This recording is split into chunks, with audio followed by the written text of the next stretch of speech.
You know how to lower your chances? Neutered. And I could do that. Matt is... I've neutered a lot of dogs. It's probably similar. For those that don't know, I've Matt neutered is I've neutered a couple dudes. You know, your You story... have? Yeah. Just like my buddies, who just don't want to have kids anymore. Yeah. In the kitchen, just whatever. I get the kitchen knives Right out. after the swinger party. Sharpen them. Your whole, come up is super inspiring, too. Like, I come from the rope factory. Everybody's heard this a million times. But most people know that you were a vet before you were a YouTuber. I was working on that little cat outside. Yes, you were. I saved its life. I was like, there's a vet down the street. And he's like, I'm a vet. Oh, yeah. You did the full... You graduated, and then you went 8 years to become a veterinarian. Well, yeah. What are you talking about, graduate? I graduated, high school in 8 years. Yeah, and then 8 years. Yes. That's a lot to do before the success of YouTube. Yeah.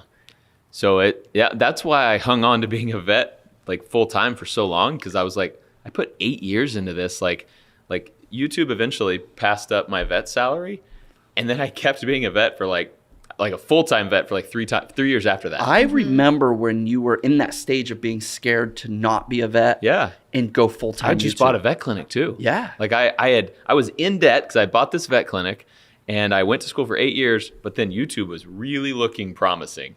And I was just like, I can't go spend time on YouTube. I got to make this vet thing work. Yeah.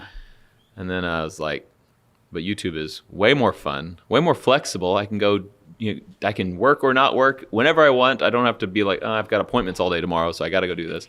And then also it started being to neuter more profitable. Things every day. What do you think? love neutering. I love cutting animals though. That was so cool. I love cutting animals. Just chopping them. That's your little soundbite right there.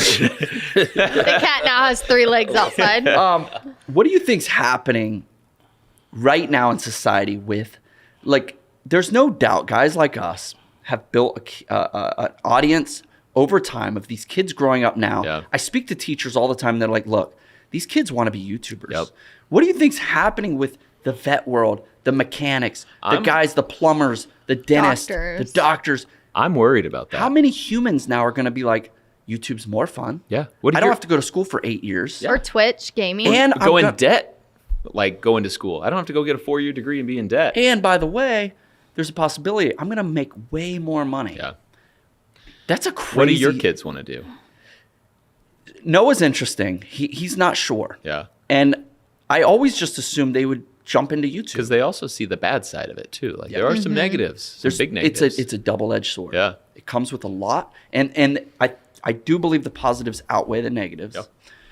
But a lot like my dad, who played and mastered the guitar, he's a shredder. I never touched a guitar. Yeah. So it's a lot like that. They've watched me do YouTube. Maybe they have no interest in it. Yeah.